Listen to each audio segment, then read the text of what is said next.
Pumapasok sa aking klinika ang mga tao na sigurado silang ginagawa nila nang tama ang lahat.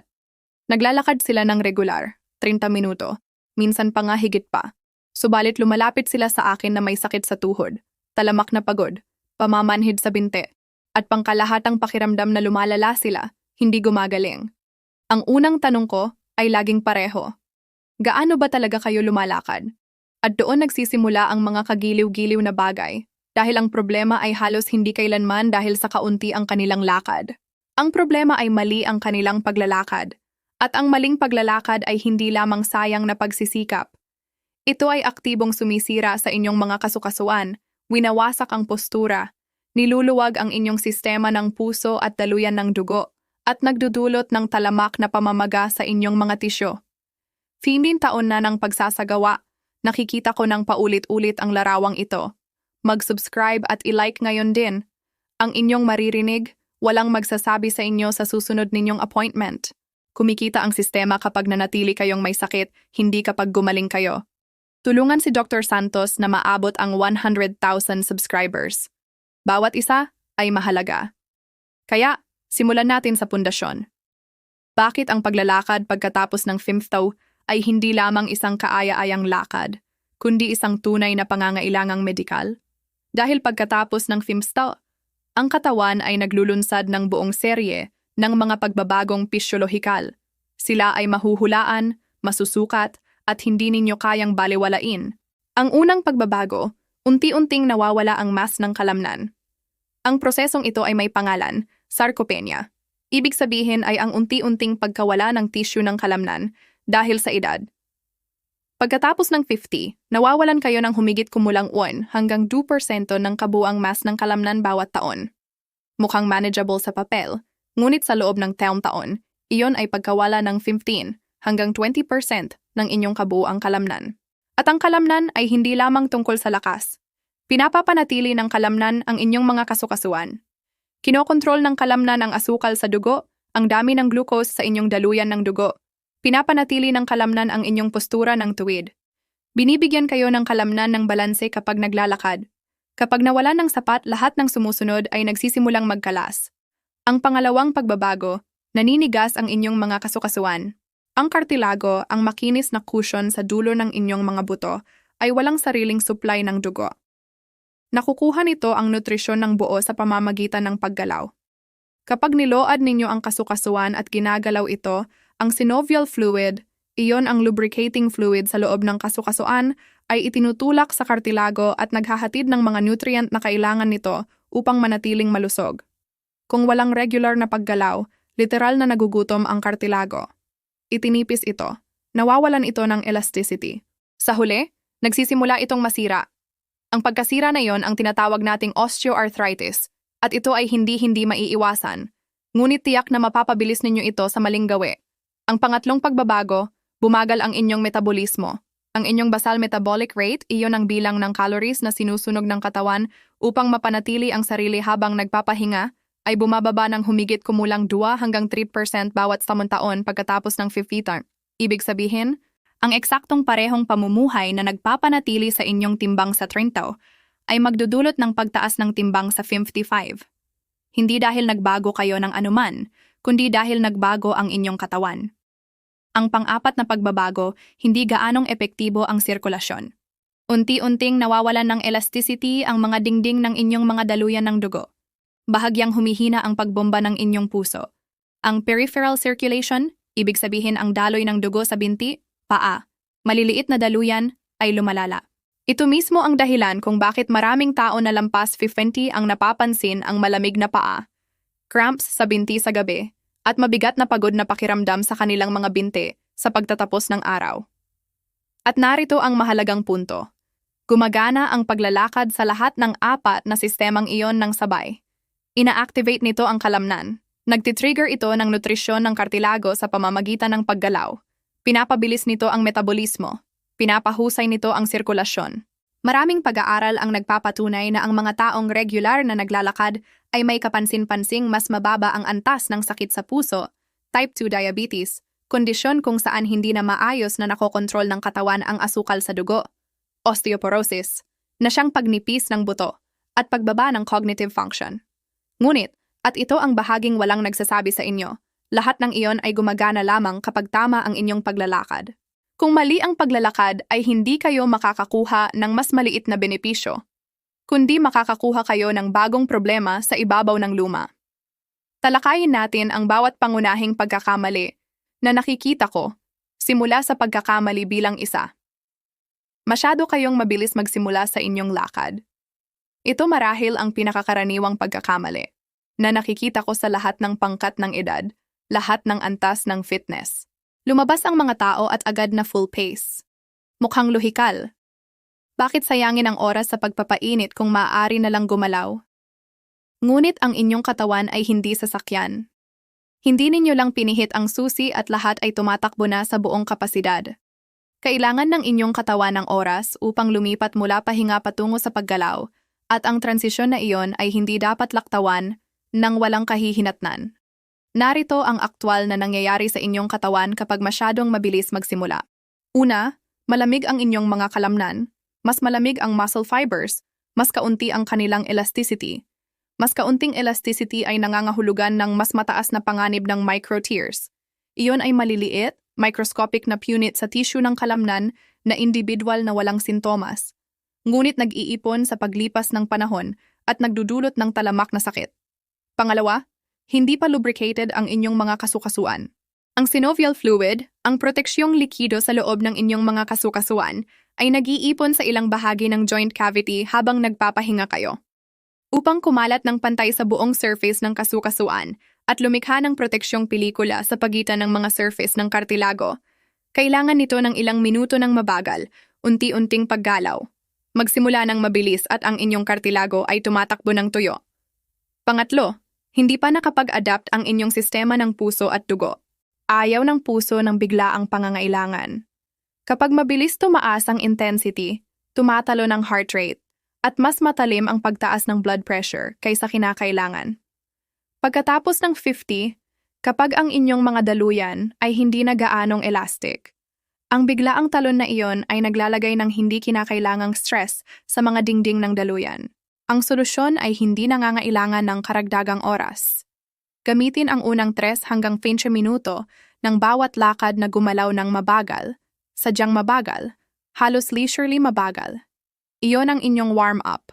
Hindi ito para sa mga atleta lamang. Ito ay para sa bawat taong gustong maglakad ng walang sakit.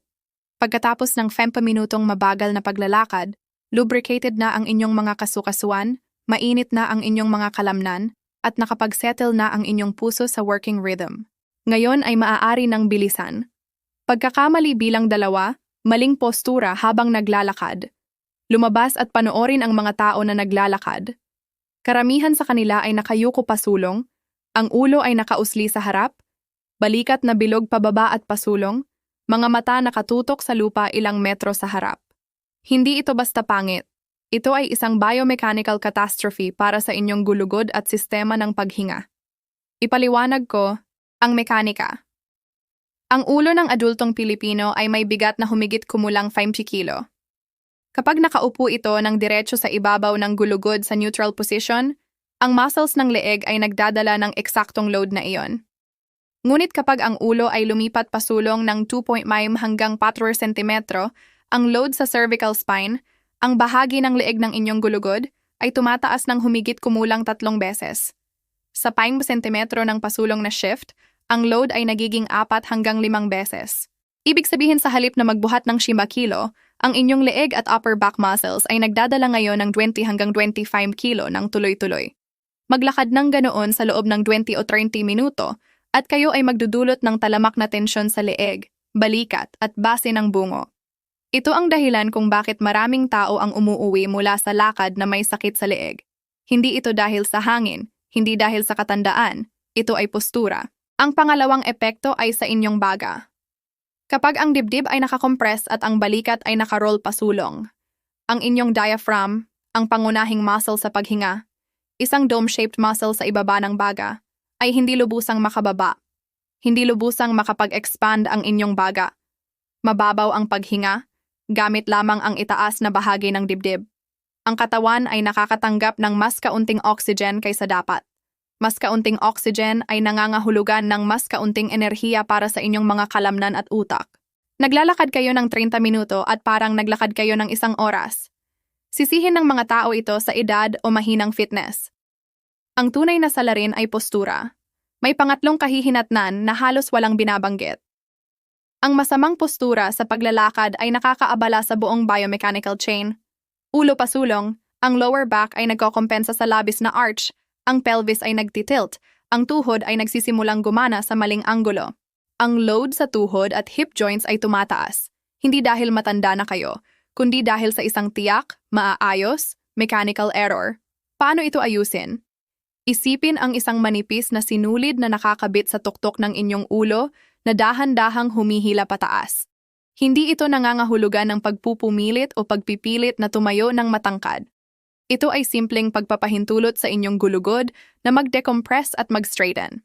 Balikat na relaxed, bahagyang pabalik, hindi military stance kundi natural na anatomical position. Mga mata pasulong sa abot tanaw, hindi sa sementadong daan. Baba paralel sa lupa, dibdib na bukas. Sa posisyon na ito, gumagana ng buong kapasidad ang inyong baga.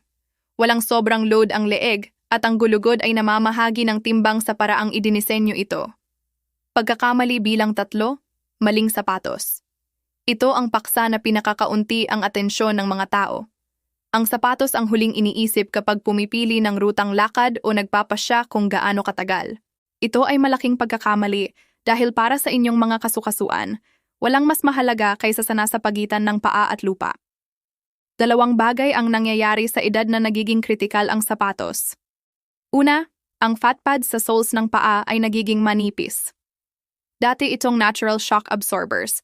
Pinapahina nito ang impact ng takong sa lupa sa bawat hakbang. Ngayon, ang natural cushioning ay nabawasan. Ibig sabihin, ang inyong sapatos ang dapat tumugon. Kung hindi, ang bawat impact sa lupa ay diretsyo pataas sa chain, ankle, tuhod, hip, lower back. Pangalawa, ang muscles at ligaments ng paa ay humihina sa edad. Ang arch ng paa ay maaaring magsimulang mag-collapse. Ito ang tinatawag na acquired flat foot. Ang flat foot ay nagbabago sa buong load angle sa tuhod, inilipat ang axis ng hip joint, at nagpapataas ng stress sa gulugod.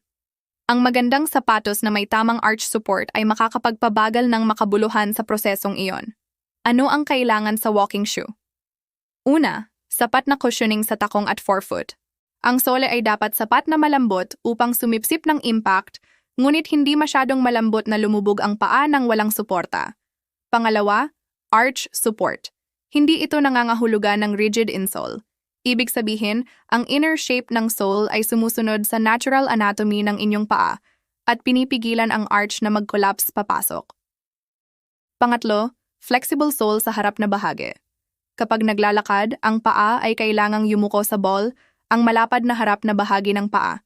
Kung ang buong sole ay rigid, ito ay nakakaabala sa natural heel-to-toe roll at nag-o-overload sa calf muscles at Achilles tendon, ang malaking tendon sa likod ng ankle. Isang bagay patungkol sa sapatos, pagkasira. Maraming tao ang naglalakad sa sneakers or athletic shoes na binili nila 2 o 3 taon na ang nakalipas. Ang labas ay maaaring mukhang perpekto, ngunit ang cushioning material sa midsole, ang layer sa pagitan ng outer rubber at inner lining, ay nawawalan ng shock-absorbing properties ng matagal bago magmukhang luma ang sapatos. Kung regular kayong naglalakad, palitan ang inyong walking shoes humigit kumulang 1 beses sa 1 taon. Hindi ito commercial na pitch. Ito ay osteoarthritis prevention. Pagkakamali bilang 4, bihira kayong maglakad, ngunit mahaba ang distansya kapag ginagawa ninyo. Ito ay lubhang karaniwang pattern. Abala ang mga tao sa weekdays, kaya sila ay naglalakad ng mahaba sa weekend, 1 oras, minsan 2. Umuwi silang pagod, pakiramdam ay mabuti, at itinuturing na weekly fitness requirement. Mula sa physiological standpoint, ang diskarteng ito ay lubhang mali. Hindi tumutugon ang katawan sa isolated bursts ng aktibidad. Tumutugon ito sa paulit-ulit, consistent na signal. Sa bawat paglalakad, ang katawan ay nakakatanggap ng mensahe. Ang pisikal na aktibidad ay normal. Bilang tugon sa mensaheng iyon, ang puso ay unti-unting nagiging mas epektibo, ang mga daluyan ng dugo ay nag-a-adapt, ang mga kalamnan ay lumalakas, ang metabolismo ay nananatiling aktibo. Ito ang tinatawag na training adaptation. At ito ay nangyayari lamang sa paulit-ulit. Regular na signal. Isang lakad sa isang linggo ay masyadong mahinang signal. Hindi kailanman nag-a-adapt ang katawan. Mananatiling minimal ang benepisyo. Mas masahol pa, isang mahabang lakad pagkatapos ng ilang araw na kumpletong pahinga ay stress event para sa hindi handa na mga kalamnan. Sila ay malamig, hindi adapted, at sa susunod na araw, sila ay masakit. Gumagawa ng konklusyon ang mga tao, hindi para sa akin ang paglalakad. Mahina ang aking mga kasukasuan. Mali ang konklusyon. Malamang na maayos ang mga kasukasuan. Mali ang loading pattern. Malinaw ang evidence-based medicine dito. 20 hanggang 30 minutong paglalakad sa karamihan ng araw sa isang linggo ang minimum effective dose para sa inyong sistema ng puso at dugo. Iyon ang regimen na nagpapababa ng panganib ng atake sa puso, stroke, at type 2 diabetes. Hindi isang mahabang lakad sa linggo, kundi 5 hanggang 6 na mas maikling lakad bawat linggo. Nag-a-adapt ang katawan sa paulit-ulit lamang. Kung kasalukuyan kayong naglalakad ng isang beses sa isang linggo, simulan sa 3 beses, hindi kinakailangan 20 minuto. Simulan sa tiyan pagkatapos ng 2 linggo, magdagdag ng 5 minuto pa. Ang gradual progression dito ay hindi kahinaan. Ito ay estratehiya. Pagkakamali bilang 5, walang galaw ang inyong mga braso habang naglalakad. Karamihan sa mga tao ay alinman ay hawak na stiff ang braso sa tagiliran, pinababa, o isinuksok sa bulsa. Mukhang komportable. Sa katotohanan, ito ay nag-aalis ng malaking bahagi ng benepisyo ng paglalakad at nakakaabala sa movement mechanics. Narito kung bakit. Ang paglalakad ay hindi lamang gawain ng binti. Ito ay whole body, cross-pattern movement. Kapag ang kaliwang binti ay humakbang pasulong, ang kanang braso ay sumasabay pasulong at kabaligtaran. Ang pattern na ito, tinatawag na cross-coordination, ay hardwired sa inyong nervous system. Ito ay namamahagi ng load sa gulugod ng simetriko at binabawasan ang sideways twisting force sa trunk sa bawat hakbang. Kapag ang braso ay hindi gumagalaw, ang gulugod ay dapat mag-compensate sa asymmetry sa pamamagitan ng sobrang pag-ikot sa lower back region. Para sa mga may problema na sa lower back, maaari itong mag-trigger ng sakit. Pangalawang punto, ang arm swing ay nagre-recruit ng muscles ng balikat, dibdib at upper back. Ibig sabihin sa lakad na may tamang arm movement, kapansin-pansing mas maraming kabuang muscle mass ang aktibo kaysa sa lakad na may static arms. Mas aktibong kalamnan ay nangangahulugan ng mas mataas na caloric expenditure, mas magandang sirkulasyon, mas aktibong metabolismo. Ang eksaktong parehong distansya na may tamang arm swing ay nagbibigay ng mas malakas na physiological effect. Pangatlong punto, ang arm movement ay nagsiset ng rhythm at nagpapahusay ng coordination. Ito ay lalong mahalaga pagkatapos ng 50 kapag unti-unting bumababa ang coordination. Ang steady rhythmic arm swing ay nakakatulong mapanatili ang consistent stride at binabawasan ang panganib na mawalan ng balanse. Paano ito gawin ng tama? Bahagyang i-bend ang siko, humigit kumulang 90 degran. Payagan itong sumabay pasulong at pabalik sa natural rhythm, kabaligtaran sa leg movement. Hindi ninyo kailangan ang exaggerated pumping action ng competitive race walkers. Itigil lamang ang pagdikit ng braso sa katawan. Pagkatapos ng ilang lakad, mararamdaman ninyo ang pagkakaiba. Ang paglalakad ay nagiging mas madali at mas rhythmic halos agad. Pagkakamali bilang 6, naglalakad habang hawak ang telepono. 20 taon na ang nakalipas, wala pa ang pagkakamalang ito. Ngayon, isa ito sa pinakakaraniwang nakikita ko. Naglalakad ang mga tao at tumitingin sa screen, nagbabasa ng mensahe, nag-scroll sa feed, at naniniwala silang nag-aalaga sila ng kanilang kalusugan. Hindi. Simulan sa postura. Kapag tumitingin kayo sa telepono na hawak sa harap, o mas masahol, pababa sa baywang, ang ulo ay nakayuko pababa. Naipaliwanag na natin kung ano ang ginagawa nito sa cervical spine. Ang load sa muscles ng leeg ay tumataas ng 3 hanggang 5 beses. Ang balikat ay naka-round pasulong. Ang dibdib ay nakakompress. Ang paghinga ay nagiging mababaw. Lahat ng napag-usapan tungkol sa masamang postura ay nangyayari, ngunit ngayon ito ay aktibong pinatitibay at pinatinding. Dahil sa telepono, ang ulo ay mas mababa ang anggulo kaysa sa ordinaryong slouching. Ngayon isipin ang kaligtasan. Pagkatapos ng 50, ang vestibular system, ang sistema ng balanse at oryentasyon sa inner ear, ay nagsisimulang gumana ng bahagyang hindi gaanong tumpak.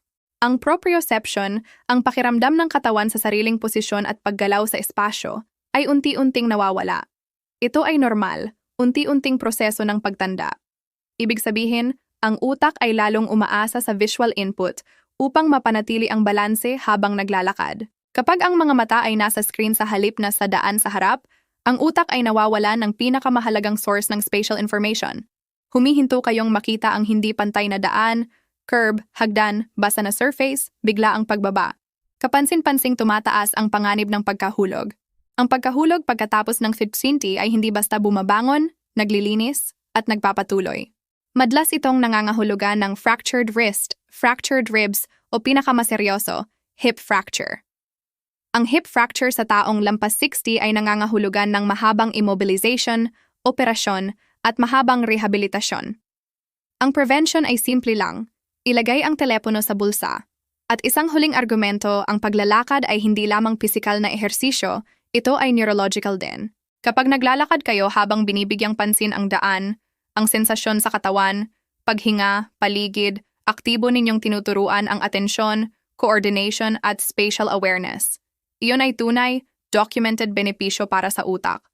Kapag nanonood kayo sa telepono, ang benepisyong iyon ay nawawala. Gumagalaw ang binti, ngunit ang utak ay abala sa ibang lugar. Hayaang maging lakad ang lakad. Pagkakamali bilang 7, hindi pinapansin ang recovery pagkatapos maglakad. Walang nagsasalita nito, hindi sa klinika, hindi sa gym. Ang pangkalahatang palagay ay ang paglalakad ay magaan na aktibidad kaya walang recovery na kailangan. Mali ang palagay na iyon, simulan sa tubig. Ang tissue ng kalamnan ay 70 hanggang 75% tubig. Bawat biochemical process sa kalamnan, contraction, relaxation, repair pagkatapos ng ehersisyo, ay nangyayari sa aqueous environment.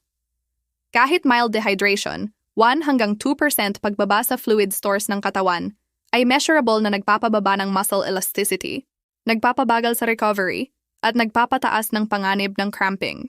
Pagkatapos ng lakad, uminom ng isang basong tubig. Hindi ito payo mula sa sports drink ad. Ito ay basic physiology.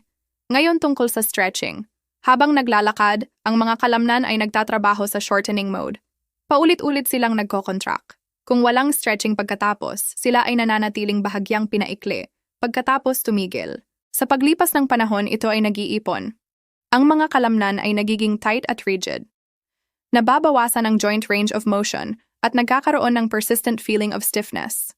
Ito ay pinakamalala sa calves, likod ng hita, at lower back. 5-minutong gentle stretching pagkatapos ng bawat lakad ay ganap na pinipigilan ito. At tungkol sa rest days, maraming tao ang nag-iisip na kung mabuti ang paglalakad, mas maraming lakad ay mas mabuti. Hindi ganoon gumagana ang adaptation. Hindi nag-a-adapt ang katawan habang ehersisyo. Nag-a-adapt ito habang recovery. Iyon ang oras kung kailan ang muscle fibers ay nagpapatibay, ang mga kasukasuan ay nagre-remodel bilang tugon sa load, ang sistema ng puso ay nagre-restructure upang hawakan ang bagong demands. Kung kailanman ay walang recovery time, hindi nangyayari ang adaptation. 1 hanggang 2 rest days bawat linggo ay hindi katamaran. Ito ang tamang protocol. Isipin ang inyong lakad hindi bilang isolated ehersisyo, kundi bahagi ng sistema. Paggalaw, tubig, stretching, pahinga. Bilang kumpletong sistema lamang ito ay nagbibigay ng matibay, pangmatagalang resulta. Ngayon, narito ang isang mahalagang clinical observation na nag-uugnay sa lahat. Ang 7 pagkakamaling ito ay may iba't ibang antas ng panganib depende sa inyong edad.